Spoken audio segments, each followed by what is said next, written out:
Hello, friends. Good evening. Look, here are some lovely sorrel. Sorrel is one of my favorite wild edible in spring.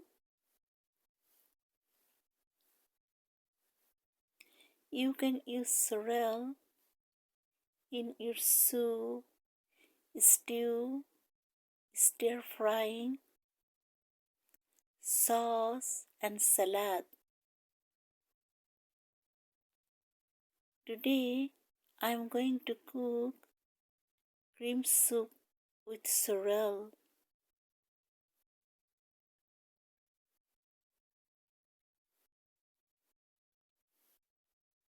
Then see you